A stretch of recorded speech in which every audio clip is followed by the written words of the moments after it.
semua, kembali lagi di podcast Bahasa Indonesia bersama Windah. Podcast ini bisa didengarkan di Spotify, YouTube, dan masih banyak platform lainnya.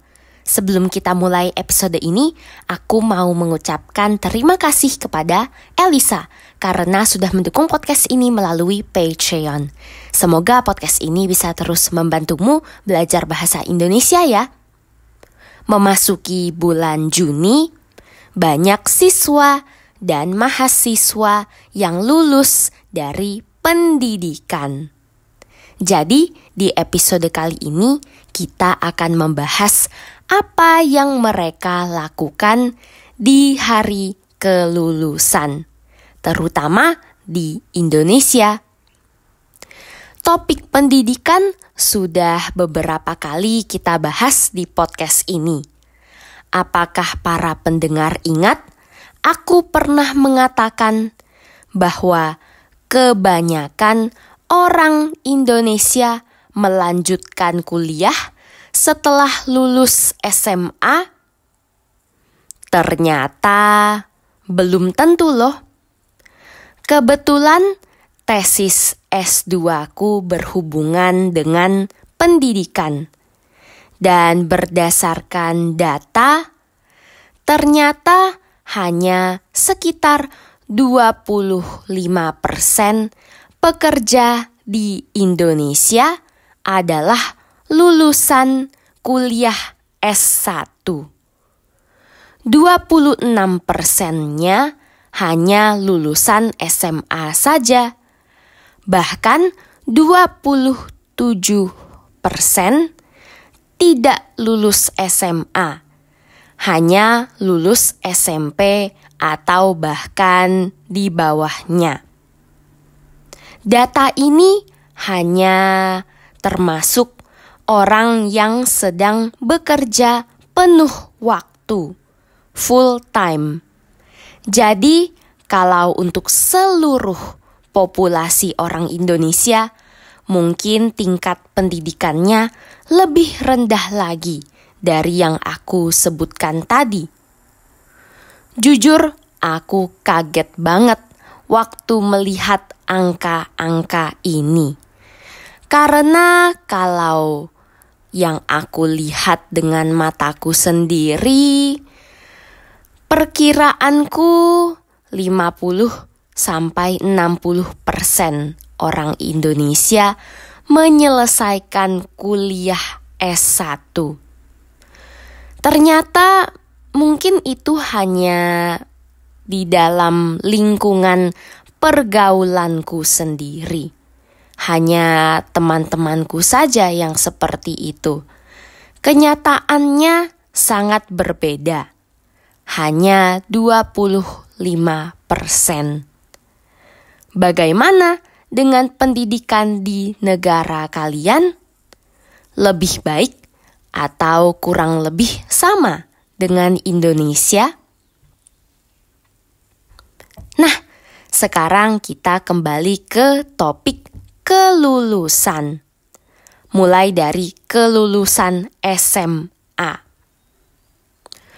Dulu masih ada ujian nasional, UN. Kalau tidak lulus UN, tidak lulus SMA. Sekarang semua anak SMA pasti bisa lulus, walaupun hasil ujiannya tidak baik. Nah, dulu waktu masih ada UN, di hari terakhir UN, banyak siswa SMA yang merayakan dengan cara mencoret-coret seragam sekolah. Mereka menulis-nulis, menggambar-gambar baju sekolah, menggunakan spidol. Bahkan ada juga yang pakai piloks, pakai cat semprot. Sekarang masih ada nggak yang mencoret-coret seragam? Ada, tapi sudah lebih jarang. Mencoret-coret seragam sudah dianggap budaya lama. Banyak yang mengatakan lebih baik seragamnya disumbangkan saja, didonasikan kepada siswa yang butuh seragam.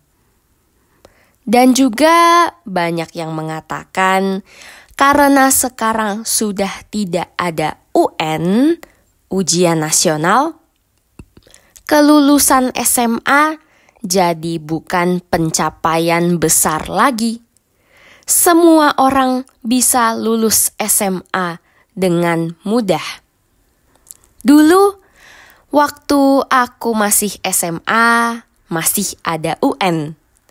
Tapi kami tidak coret-coret seragam karena tidak diizinkan dari sekolah. Jadi setelah hari terakhir UN, kami merayakan dengan berfoto-foto dengan teman-teman di sekolah. Setelah itu pergi makan-makan. Tidak lama setelah itu ada acara perpisahan di Danau Toba. Kami, anak-anak SMA yang lulus, menginap di hotel beberapa hari. Selama acara perpisahan, ada berbagai pertunjukan dan permainan. Ngomong-ngomong soal Danau Toba, sudah 6 tahun aku tidak ke sana. Sekarang Danau Toba sudah jauh lebih bagus dan bersih. Dulu waktu ke sana masih kotor dan belum sebagus sekarang.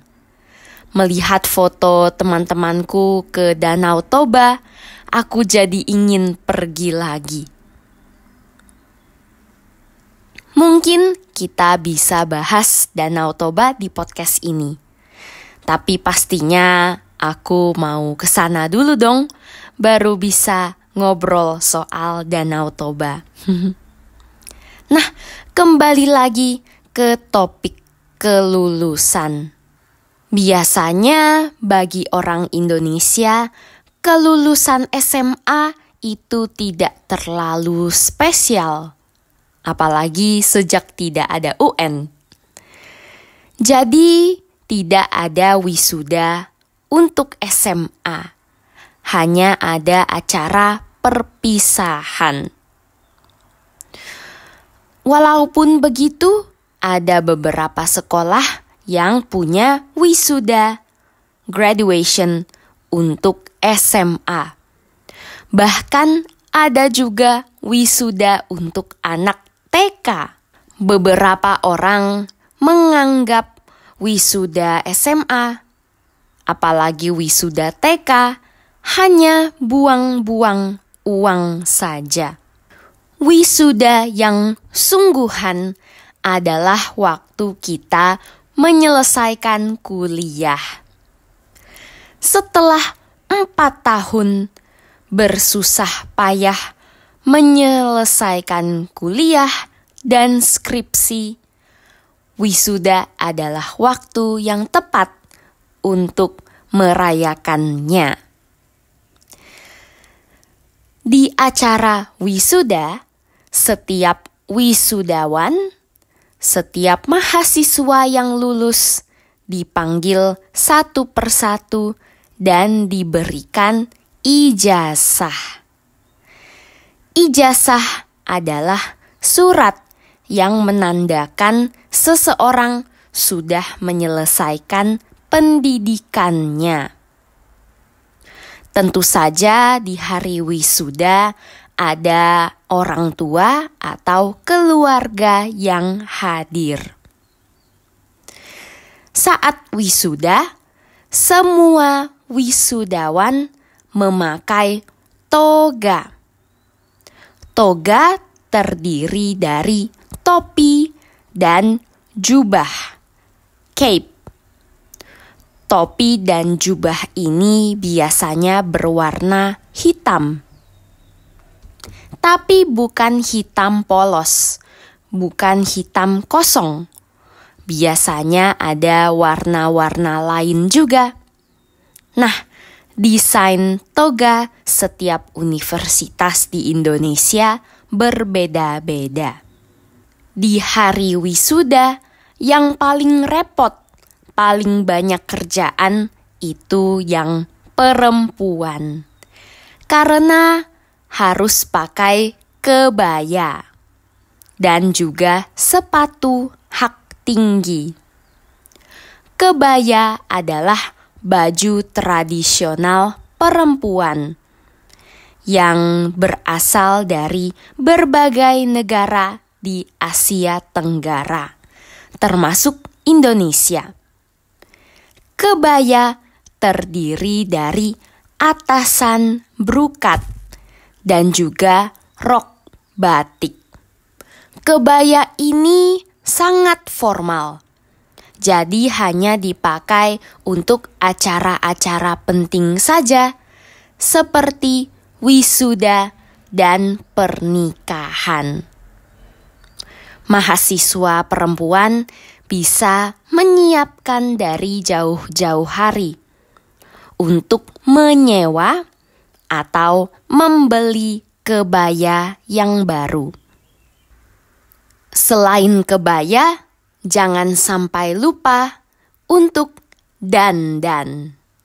Apalagi rambutnya juga harus disanggul, dibuat abdu. Tidak sedikit wisudawan perempuan memakai jasa MUA, makeup artist, di hari wisudanya. Dulu waktu aku wisuda, lebih memilih untuk dandan sendiri, supaya dandanannya sesuai dengan seleraku. Untuk rambut, mamaku yang bantu sanggul. Apalagi di hari wisuda, MUA sangat banyak pelanggan, banyak kliennya. Jadi harus antri dari jam 4 pagi. Aduh, karena itu aku lebih memilih dandan sendiri saja.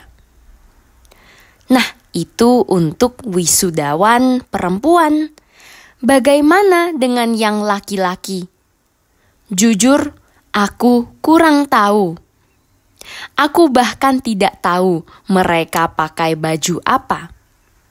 Mungkin hanya pakai kemeja biasa, tidak pakai baju tradisional.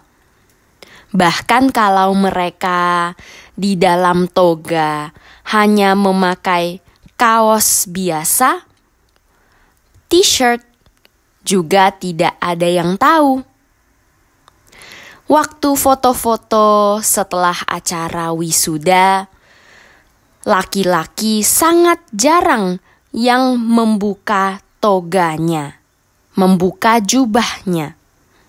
Kalau yang perempuan waktu foto-foto pasti buka toga untuk menunjukkan kebayanya yang cantik.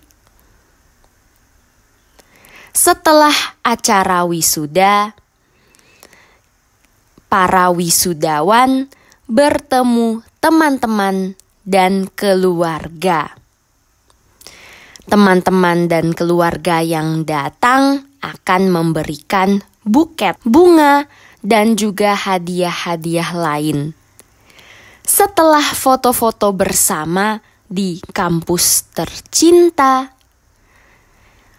biasanya mereka lanjut ke studio. Di foto fotografer profesional.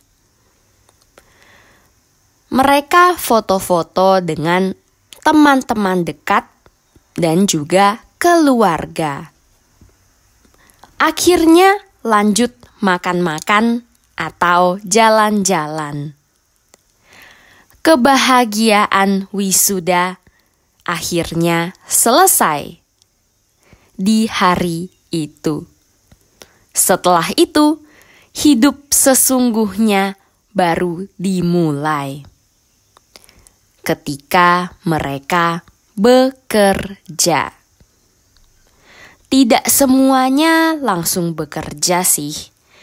Beberapa mahasiswa setelah lulus memilih untuk melanjutkan S2. Ada juga yang melanjutkan usaha keluarga. Bagaimana dengan di negaramu? Apa yang mahasiswa lakukan di hari kelulusan dan setelah itu? Apakah ada persamaan atau perbedaan? Oh ya, sebentar lagi aku akan wisuda S2 di Tiongkok. Waktu berlalu cepat banget. Kalau di Tiongkok, waktu wisuda biasanya yang perempuan memakai qipao, cheongsam. Tapi setelah dipikir-pikir, aku kayaknya mau pakai kebaya yang dulu aku pakai waktu wisuda S1. Rasanya sayang banget, sudah beli tapi cuma dipakai sekali. Jadi nanti aku pakai lagi waktu wisuda S2. Nanti pasti unik banget ya. Memakai kebaya di Tiongkok menunjukkan budaya Indonesia yang berbeda. Episode kali ini sampai di sini. Semoga para pendengar belajar banyak hal baru tentang kelulusan di Indonesia.